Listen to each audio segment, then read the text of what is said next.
pessoal, vertigem, labirintite, né? Quais são as confusões que a gente vê mais comumente as pessoas fazerem sobre essas alterações do equilíbrio, né? Em primeiro lugar, você entender o seguinte, né? Que você, paciente, sente uma coisa e, na maioria das vezes, quando afeta o equilíbrio, é muito difícil de ser descrito. E a gente médico sabe disso, né? Pra você ter ideia, ao mesmo tempo tontura, né? A gente lê em livros médicos, cada um descreve de um jeito, né? Mas no dia a dia do consultório, a gente sabe que os pacientes, eles referem de forma completamente diferente, né? Na grande maioria das vezes, quando eles falam vertigem, labirintite, tem um aspecto rotacional. Então você perde o equilíbrio relacionado a uma rotação. Então você tem uma sensação de algo rodando, né? Pode ser assim, ou você está rodando em relação ao objeto, ou o objeto rodando em relação a você. Esses quadros são muito comuns o paciente referir. Eu tenho uma labirintite, eu estou com vertigem, né? Na cabeça da gente médico, a gente vai separar duas grandes causas que dão essas alterações do equilíbrio, né? As causas centrais que chegam para a gente, neurocirurgião, são causas neurológicas relacionadas aos tumores cerebrais, tumor do nervo relacionado à audição, ao ouvido, pode dar quadro de vertigem, quadro que às vezes o paciente fala como a labirintite, apesar de labirintite ser uma doença diferente, né? Quadros que o paciente às vezes fala de tontura, né? Muitas vezes o paciente que tem uma isquemia, um AVC na região responsável pelo equilíbrio, em especial na fossa posterior, região cerebelar, ele refere isso como, sim, uma alteração do equilíbrio, uma labirintite, só que tem uma série de diferenças, né? Em primeiro lugar, essa causa central ela é muito mais rara do que a causa periférica. Por isso que a maioria dos pacientes, de forma até acertada, quando ficam tontos, né, quando ficam vertigem, eles procuram otorrino. Porque o ouvido da gente ele é muito sensível, né? E o que faz ele ser muito sensível, né? É porque tem uma rede muito complexa que envolve ossos, que envolve cóclea, que envolve nervo, né? Que percebe a movimentação da cabeça, ele compara e é ajudado pela parte visual da gente, né? Para justamente identificar como seu corpo está se movendo. Isso quando você vai envelhecendo, né? Naturalmente esse processo, tanto do ossículo quanto dos nervos, ele vai mudando um pouco. E muitas vezes nesse processo de envelhecimento, né, você sente as famosas labirintites, né? Uma inflamação dessa parte do labirinto que é muito responsável pelo equilíbrio. Daí isso ser tão comum, ser um problema periférico tão comum que muita gente tem, em especial no processo de envelhecimento, e procura o otorrino. O que o otorrino vai fazer e por que é tão difícil tratar as labirintite, né? Porque isso envolve o nervo e isso envolve também esse líquido que está ali rodando nessa parte conhecida como labirinto, né?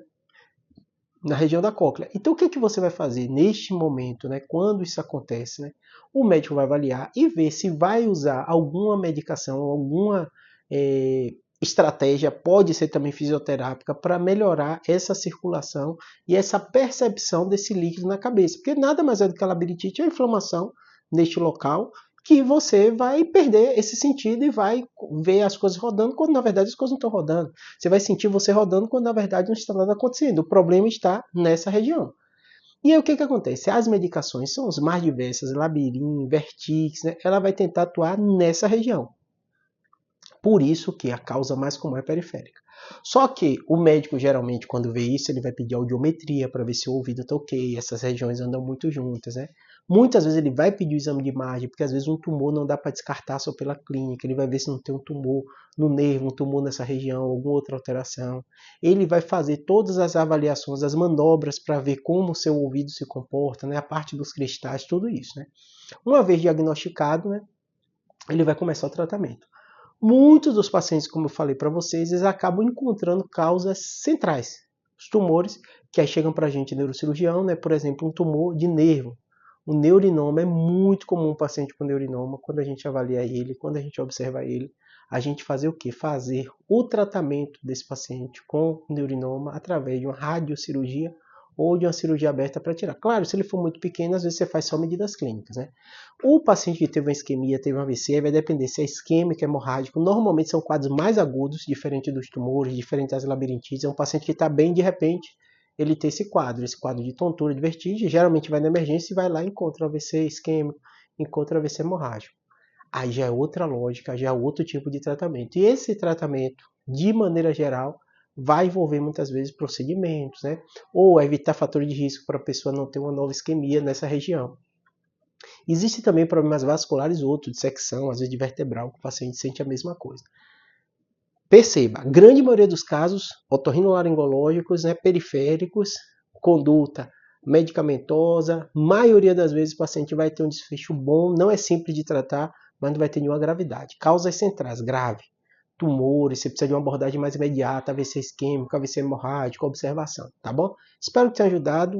Naturalmente, esse termo vertigem, labirintite é usado errado, mas a gente médico vai interpretar e vai dizer para você. Às vezes até a gente, com a ideia de simplificar, às vezes utiliza o termo de forma errada. Às vezes um paciente está com a tontura, a gente fala, sua vertigem, sua labirintite, né? Mas na verdade, esse paciente tem outro tipo de sintomatologia, tá bom? Espero ter ajudado.